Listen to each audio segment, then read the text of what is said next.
Welcome to Evil Done Badly, the worst true crime podcast in the history of the whole world. As you all know, we have no budget here at Evil Done Badly, and Dick would like to change that. Dick is now selling prints of his original Evil Goat paintings. If you would like to peruse the exquisite selection, they can be viewed over on the Instagram or Facebook pages. They're quite spiffy and guaranteed to spice up your living quarters. I mean, who doesn't need more evil goat artwork in their house? You sure do. And you should message us and acquire some. And if you would really want to help us out, join our Patreon and send us your money and get absolutely nothing in return. Not even an evil goat drawing. There's no content on there, and you should check it out today. Now, that's enough shilling my crap for one day. Let's get into our episode. But before we get into today's case, let's grab a beverage, hold on to our mouth-watering arses, and let's fire up the theme song.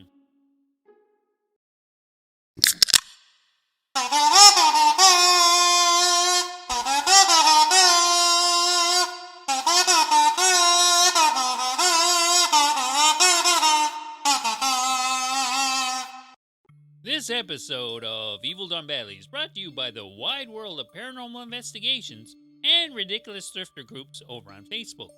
Both groups are getting insanely popular with around 20,000 followers each, and they're getting ready to explode even further. They're like the complete opposite of this podcast, which has a cult following of somewhere between 2 and 4 people, and we deeply appreciate all 3 of you.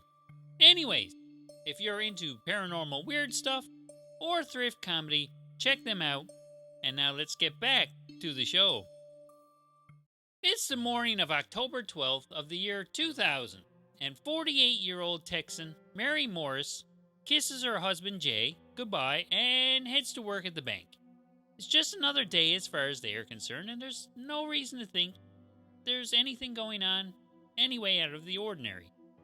Now, Jay is a swell guy, and he's a doting husband. And he calls Mary Lou to see how she's doing throughout the day. Just checking up on her, he's a nice guy like that. But on this particular day, he's unable to reach her by phone, and he attempts to make contact with her various times during the afternoon. All of which are unsuccessful. Now, this is anything but ordinary. Mary is not the type of wife to be off getting it on with the janitor in the broom closet and ignoring her husband's calls because of it. Naturally, Jay becomes worried and contacts the bank directly. Jay is informed that his wife, who has not been to work today, and they are just as surprised as he is. They even check the broom closet on the off chance she hooked up with the cute intern from the mailroom. So Jay and the people at the bank are both worried, and they're both baffled about what has become of his wife. They would not have to wait that long for an answer, and the answer sucks. It's quite terrible, actually. I mean, you saw that coming. Everything ends terribly around here. So, just outside of Houston, someone is driving around and finds an abandoned car in a remote area. The really notable thing here is not that the car is abandoned, because it sort of isn't abandoned.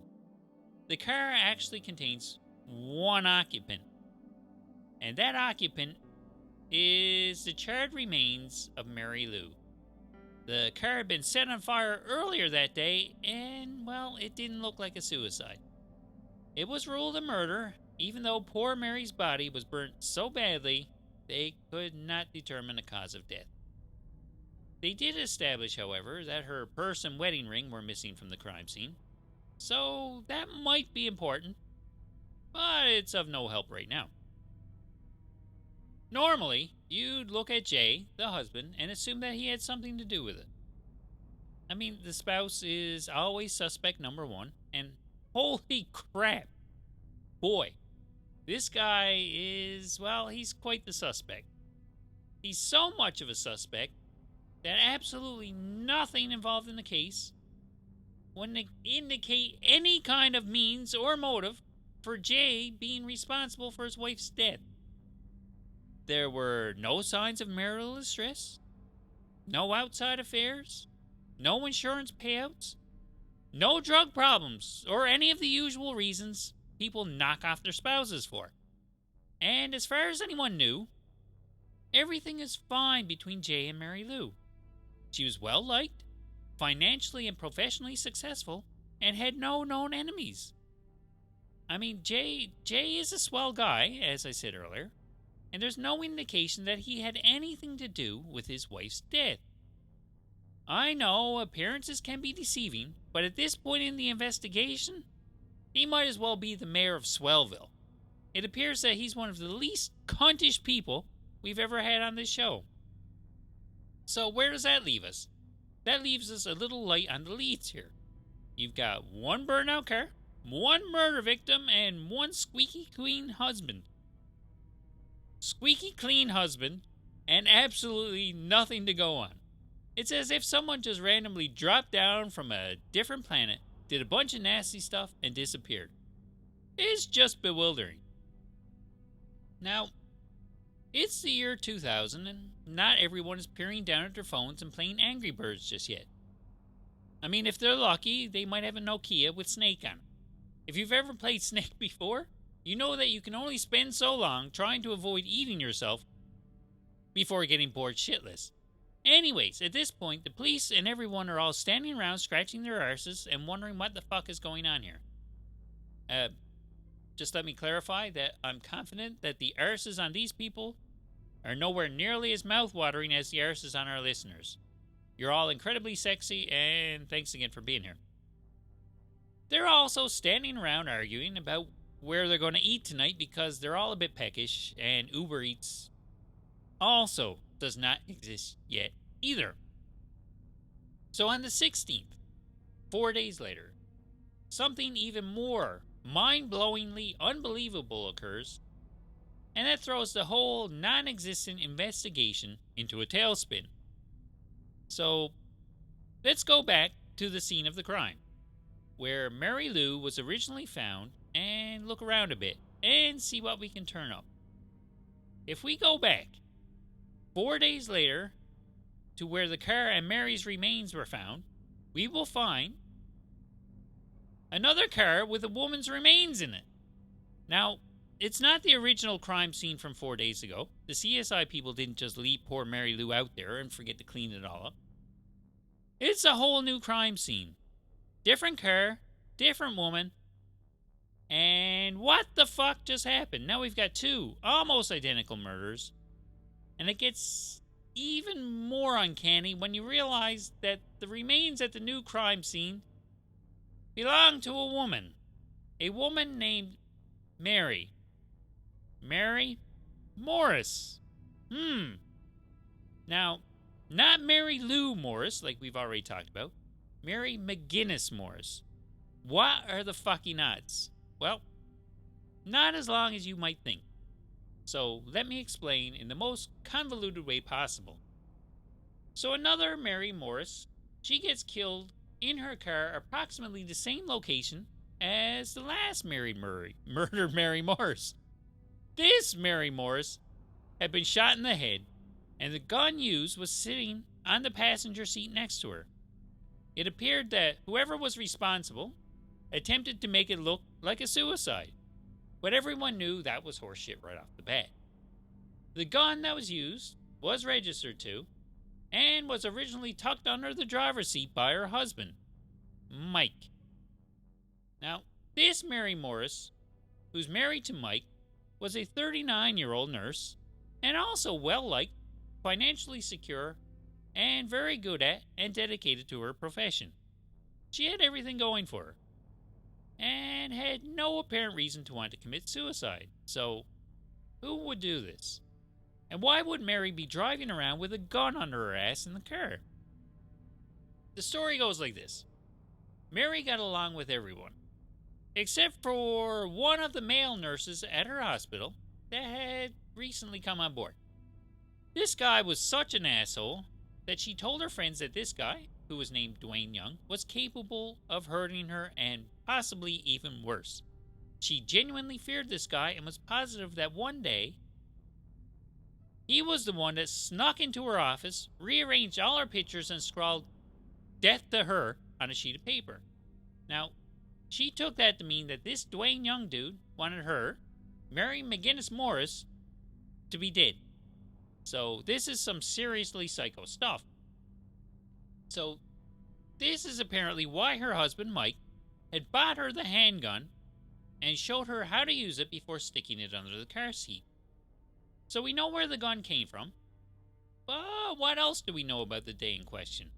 Well, her friend Lori met up with her on Sunday, October 16th, to get a flu shot. So she's giving flu shots on Sundays. I mean, this woman's a goddamn angel. Who does that voluntarily? So Mary told her she was only staying at work for a couple hours. She's not that much of an angel. Running out to do a few errands, and then heading home to get some grub. I mean, it's pretty typical stuff that working adults do on a regular basis. So she stops by the drugstore, and she calls her friend Lori back. Lori answers the phone, and Mary tells her that some sketchy weirdo at the pharmacy has her all creeped out and makes her very, very uneasy. She's a little freaked out. She tells Lori that she's going to go back to work to shut off her computer before heading home. That seems a little weird, though, doesn't it? That's a little odd right there. If I'm freaked out by some fucktard at the drugstore, the last thing on my mind is going back to work and turning off my computer. That is, unless I had something particularly disturbing on there that I didn't want anyone to find in the case of my untimely death. Which I don't. If I died today, I'm perfectly comfortable with my family finding the hidden stash of erotic My Little Pony fanfiction I've been writing. I mean, hell, it's way better than anything anyone has ever written for this show. Where was I again? Okay. Mary says she's going back to work, but I don't think she made it. Because 12 minutes later, the police get a frantic call from Mary that seemed to take place while she was being attacked by her attacker. As far as I know, the recording has never been released and doesn't implicate any specific murderous cunt. So it's not overly helpful. Her body was found a short time later, and she had been violently beaten and shot to death. In other words, it sure as fuck don't look like no suicide. The first Mary Morris murder was completely baffling, and nothing made any sense. This one's a little bit more tangly. First off, we've got the strange nurse guy who Mary thought was capable of harming her. He's obviously a suspect. And we have the ever-reliable husband, who's always a suspect, no matter how innocuous or boring he may appear. So let's grab a shovel and dig into him. Let's see if we can dig up any dirty nuggets out of him. As we've stated before, Mary McGinnis Morris was very well liked in her social circle, and it appears that she was really, really well liked by one of their family friends. Her husband Mike had confronted her and the dude in question about the affair they were quite possibly having, and both of them denied any sensual wrongdoing. Now, that's exactly the type of thing two people who were quite possibly having an affair would say. But Mike here, he says he believed them anyway. Okay. So we've got a husband with a dead wife. And we've got a husband who stands to cash out on a $700,000 life insurance policy. Looks like Mike here might have some explaining to do. Now, Mike's forthcoming, and he explains everything to the detectives by refusing to take a polygraph test. He claims that the antidepressants he's on would make the results go wonky. In other words, he doesn't want a machine to tell everyone he's guilty. He'd just rather give a flimsy excuse for not wanting to talk to the machine, and that's going to make him look even more guilty. He also flat out refused to let police talk to his daughter. That's peculiar as well. He's actually not being that forthright or agreeable and he refuses to talk to anybody without his lawyer present. And he made a point of stating that he kept his lawyer around, quote, not because I have anything to hide, but just to have somebody with me who is familiar with the procedures, unquote. It seems kind of logical. If you're a lying piece of shit. I'm sorry. Alleged piece of lying shit. So that all looks bad for Mike. But what looks even worse is that 2 hours after Mary's frantic call to the police, Mike placed a call to Mary's cell phone. And it was answered by somebody. Mary could not have answered that call, but someone did. And Mike was talking to them for 4 minutes after his wife had been killed. Allegedly. Mike claims that he did call her phone. I mean, he was worried about her after all. But the call went unanswered. Now, the phone company, they say otherwise. According to them, it registered as a completed call, nothing out of the ordinary. Now, this Mike dude seems shady as hell. He's not doing himself any favors here. But if he's innocent, he's doing a damn fine job of fucking it up. So, Mike here, he was at the movies with his kid when the murder went down. So we know he almost certainly didn't perpetuate the murder himself. But the prevailing theory is that Mike paid someone to take out his wife, and the half-assed hitman took out the wrong Mary Morris on the first go-round. People think that the fact that the first Mary Morris's wedding ring was taken by the killer is something a hired killer would do to prove they got the job done. I guess that makes sense. I've never hired one, but I imagine, you'd probably have to pay extra for that. Personally, I wouldn't trust that system. I'd probably leave the ring in my coat pocket, and the police would find it, and I'd be slapped in prison anyway. So, if a toilet drops out of the sky from the International Space Station and lands on my wife's head and kills her, well, I figure I'm screwed. I'm going to be blamed for it and sent to the clean. And, well, it hurts my butthole just thinking about it. Now, the other theory is that the weird dude from Mary's workplace had something to do with at least one of the multiple Mary's murders. He denied everything and blamed Mike for it. He quit his job as a nurse shortly after, and some think he was fired because of the note he allegedly left for Mary. Others think that he just got tired of all the harassment and said, fuck this shit, and ran away. I mean, there is the possibility that he did have something to do with it, and he just fled to Nicaragua.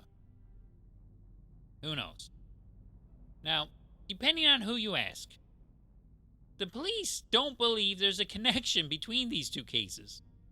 Most people think that the possibility of both these murders not being connected is completely batshit nonsense. Same name, same MO, same area, and a passing resemblance between the two ladies.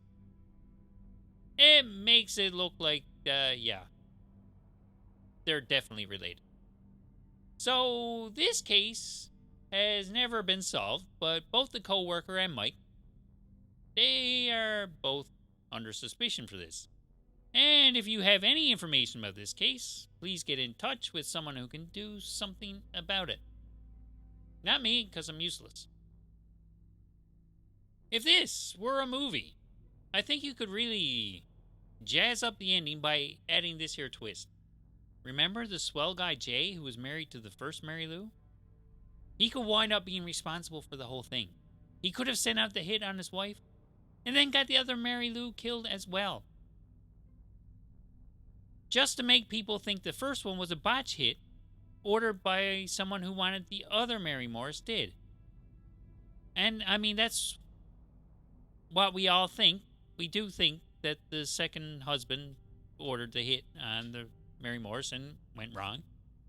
And if this first swell J husband guy turned out to be responsible for all of it, that would be a crazy good ending.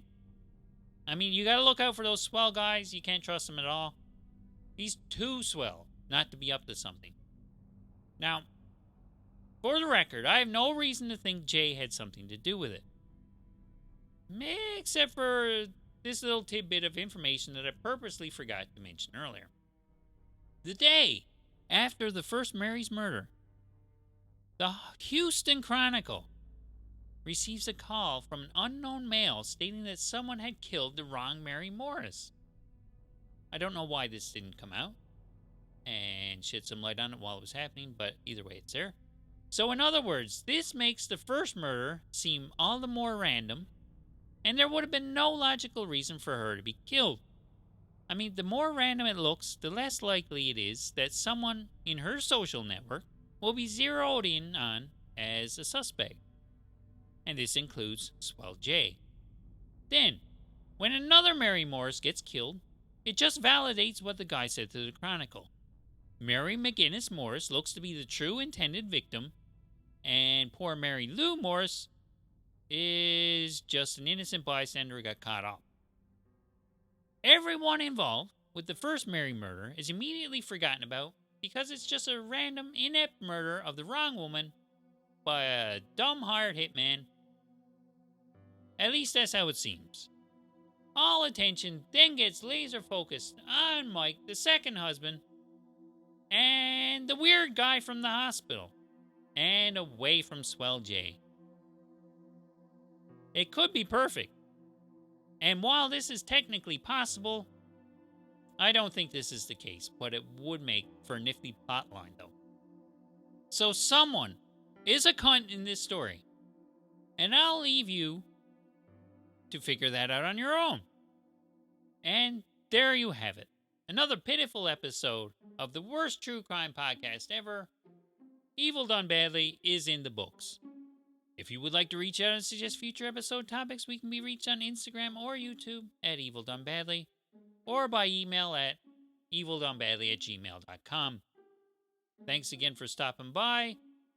Tell your friends so they can be annoyed by us too. My name is Dick, and I hope to see you next time.